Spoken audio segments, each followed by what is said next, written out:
Cardo?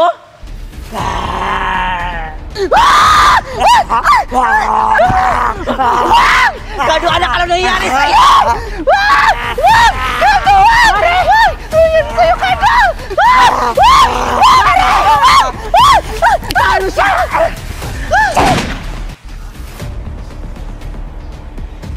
Anak! Cardo! Anak! Cardo! Anak! Cardo! Gumising ka! Mare! Tama na! Hindi mo na siya anak! Isa na siyang zombie! Pinatay mo ang anak ko! Walang ilang Cardo! Tumigil ka na! Kung hindi ko siya pinatay, malamang naging zombie ka na rin ngayon! Sino yun? Anak! Magna! Nawawala yung anak ko! Hayaan mo na siya, Mare! Hindi mo na siya anak! Isa na siyang zombie immortality! Zombie immortality? Ano yun? Isa silang zombie na mahirap patayin. Kahit na baril mo na sila, babangon pa rin! Kaya sinasabi ko sa'yo, hindi mo na sila anak! Hindi mo na sila pamilya! Kalaban natin sila! Kailangan natin silang maubos! Kung hindi, magiging zombie din tayo! So paano natin silang mapapatay kung isa lang zombie immortality? Ang kailangan natin gawin para mamatay sila, dahil may ability sila na malakas sila tumakbo, kailangan natin sila targetin sa ulo para matsugi! Ay sus, napakadali lang pala!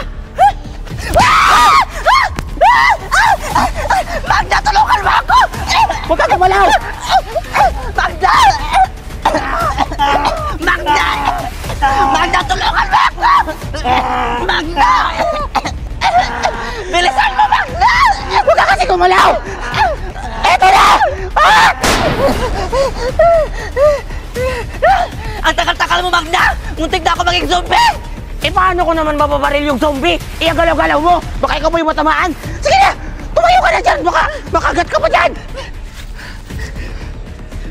Barilin mo yan, Magda! Nakakainis yan! Muntik na ako maging zombie dahil dyan!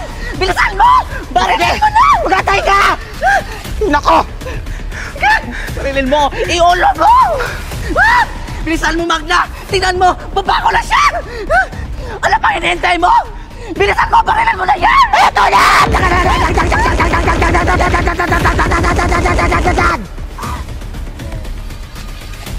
Ayan! Patay na si Magda! Paalam mo na!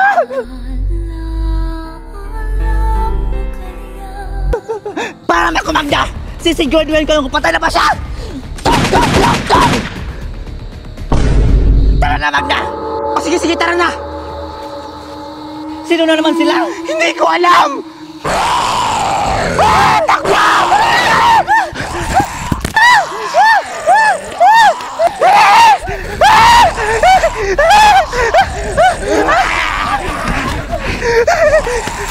Dito, Mare! Dito tayo tatago!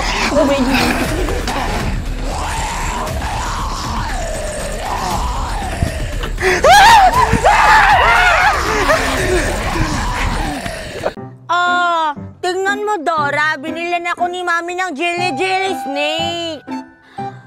Wow! Mukhang masarap yan, Tupper! Masarap talaga to kasi binili to ni Mami sa abroad. Tsaka sabi ni Mami, mamahalin daw to. Talaga? Mamahalin? Magkano naman yan? Ito, sabi ni Mami, $10 daw to bawat isa. Wow, ang mahal naman yan. Tupper, pwede ako pahingi kahit unti lang? O sige, basta unti lang ha.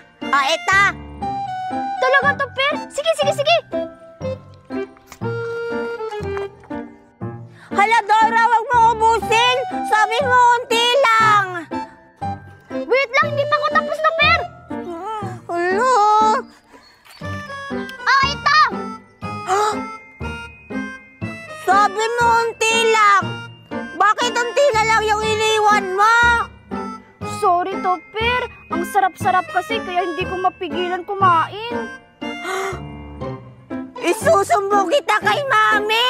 Ang mahal-mahal pa naman ito! Huwag, Tupper! Mapapagalitan ako! Isusumbong talaga kita na inubos mo yung jelly snake ka! Mami! Lagot na ako nito! Anong gagawin ko? Makalis na nga! Mami! Ano yan, Christopher? Tingnan mo yung jelly steak ko! Bakit anong nangyari dyan? Inubos ni Dora! Ano? Sabi ko, unti lang yung kakainin niya kasi nangingi siya sa akin. Tapos, inubos niya! Saan si Dora? Andan ba? Pumunta yan sa akin. Mamahalin pagkain pa naman yan. Christopher, punta si Dora kayan. Tara!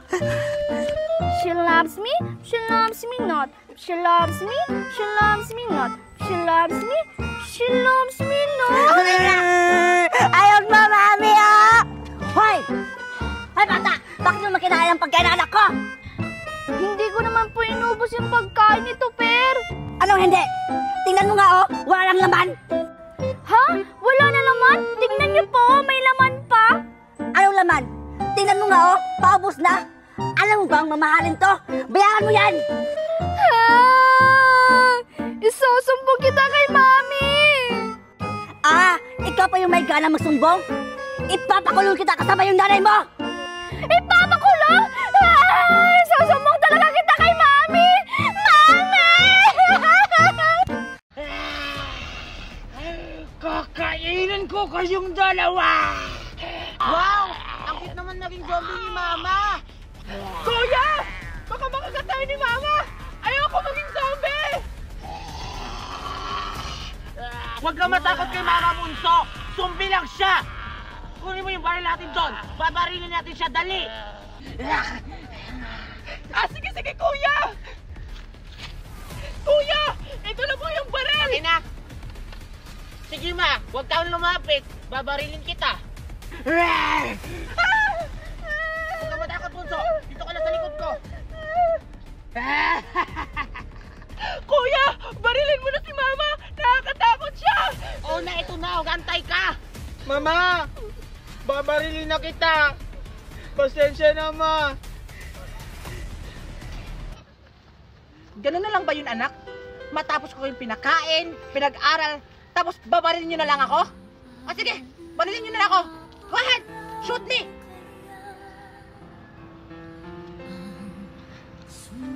Sorry, Ma! Hindi na kita babarilin! Mama! Kuya! Puto! Kunin mo yung baril! Barilin mo siya! Catch! Puto! Ano mo iniisip mo? Barilin mo na siya! Ito na, Kuya!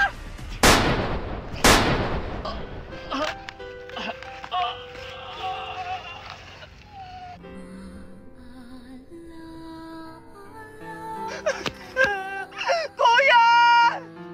Kuya! Okay ka lang ba? Kuya! Kuya!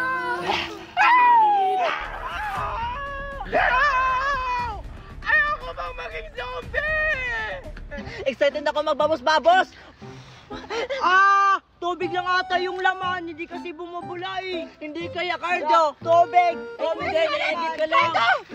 Alexa, alam niyo na ba yung balita? Balita? Anong balita? May kumakalat na daw na zombie dito sa lugar natin! Ha? Ano? Zombie? Hindi naman yata yan totoo. Sa TV lang naman yung nakikita. Anong hindi totoo? Yung kapitbahay nga natin na si Topper, naging zombie na! Ano? Totoo ba yan? Teka, sino yun? Parang si Tupir at Betty ba yun? Parang sila nga.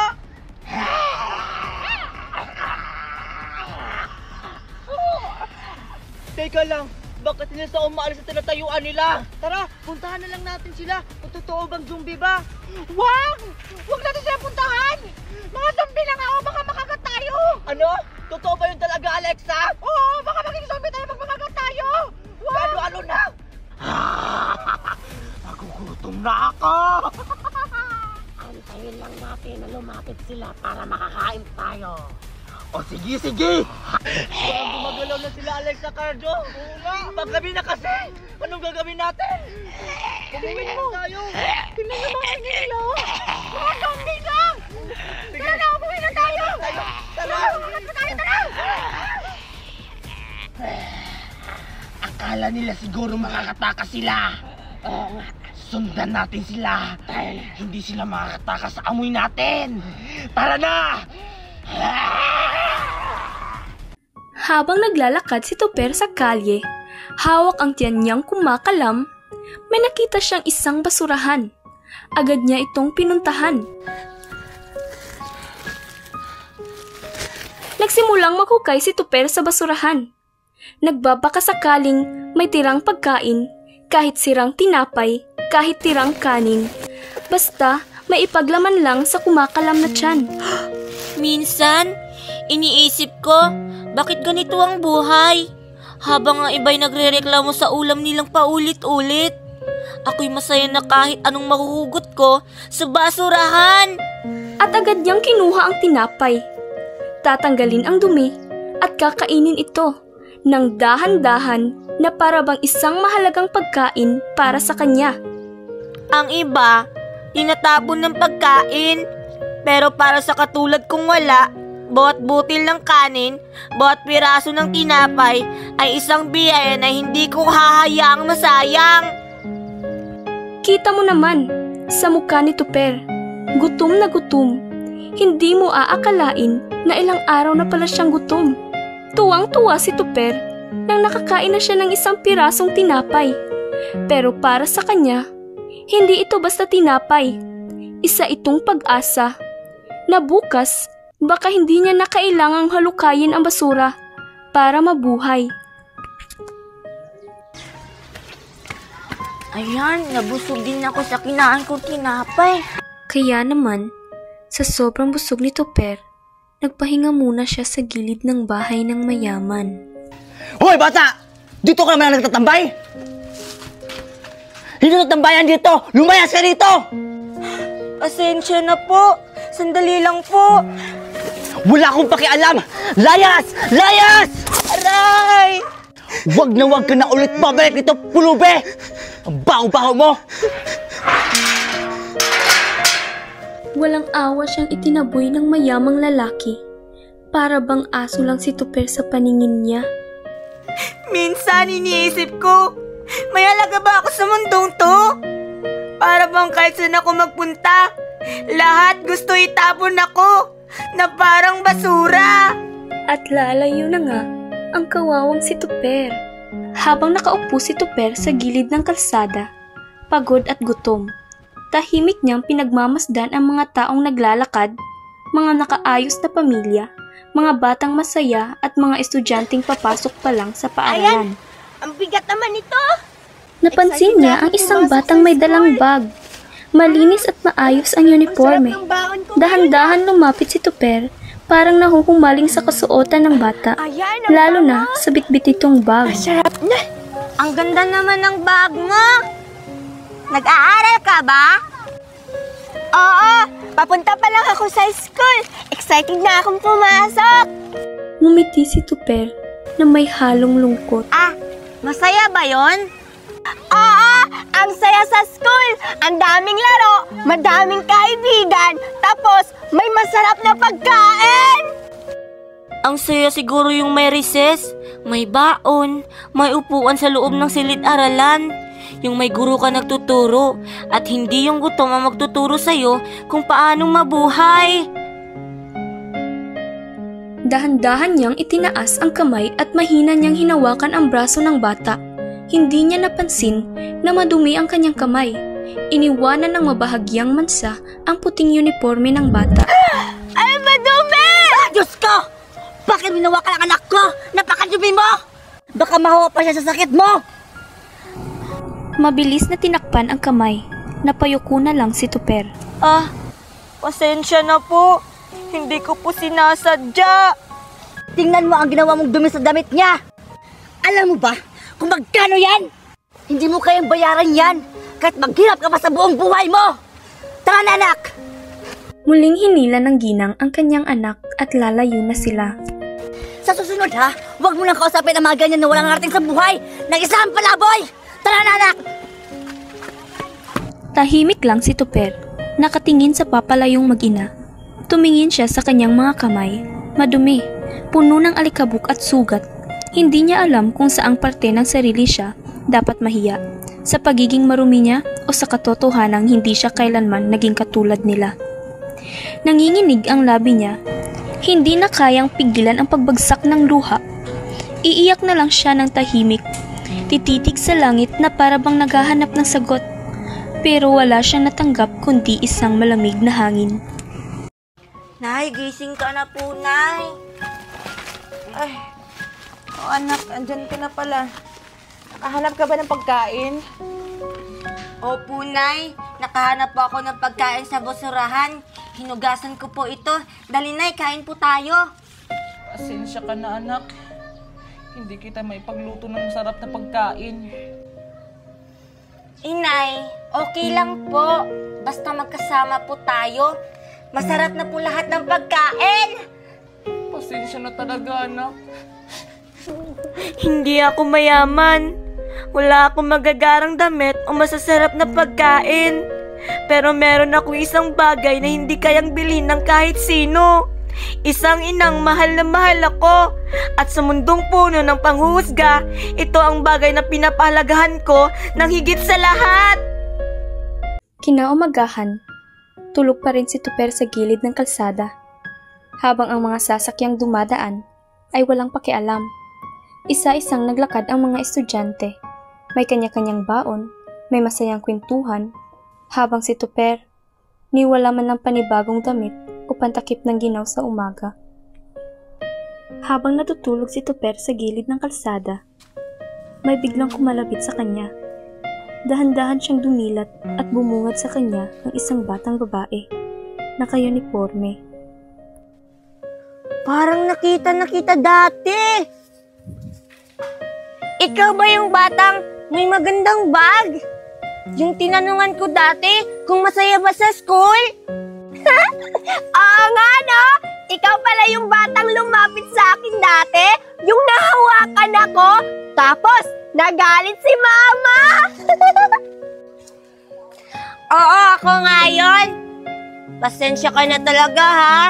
Hindi ko lang talaga mapigilan. Gusto ko lang naman sanang maramdaman yung mundo na meron ka. Okay lang yan. Di ko na rin sinabi kay Mama.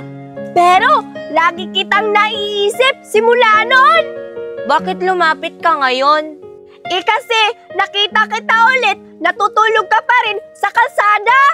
Wala ka bang bahay? Baka magkasakit ka niyan. Tapos, wala ka pang sapin. Malamig pa naman. Wala talaga akong bahay.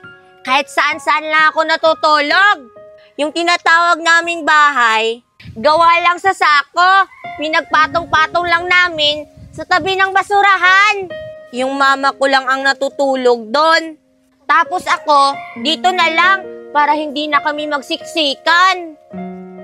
Napayuko na lang ang bata, tahimik, at ilang sandali.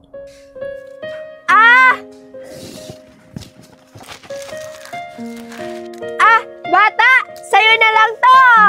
Hindi ko na to kakainin. Kunin mo.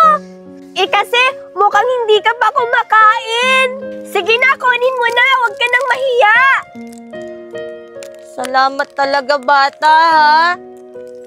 Alam mo ba, ilang taon na akong hindi nakakain ng ganito. Ang saya-saya ko ngayon. Kasi kahit ganito ako, may mga tao pa rin gustong bigyan ako ng mga pagkain.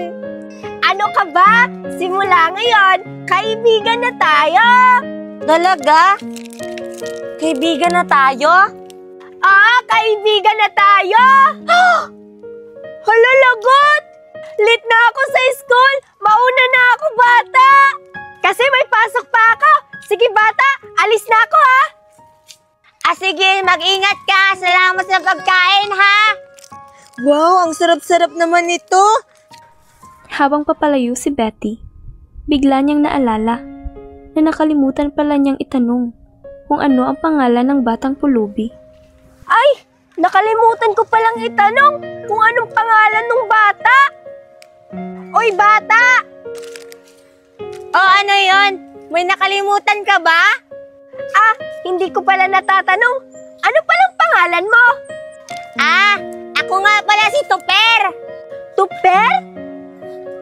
Gusto mo laro tayo mamaya pag uwi ko sa school? Ha? Gusto mo makipaglaro sa akin? Bakit? Ayaw mo ba akong kalaro? Gustong gusto kita kalaro. Yun naman pala eh. Laro tayo mamaya, ha? O sige. Pero hindi ka ba natatakot sa akin? Tignan mo ako, oh. Ang dungis-dungis ko. Tapos, ang baho-baho ko pa. Hindi ka ba nang didiri? Hindi. Hindi naman ako nagbabase sa kung anong hitsura o amoy ng tao. Ang importante, magkaibigan naman tayo, di ba? Oo, magkaibigan tayo. Sige, Topper. Pasok na ako sa school, ha? Hanggang sa muli, Topper. Sige, Betty. Bye-bye. Salamat sa pagkain.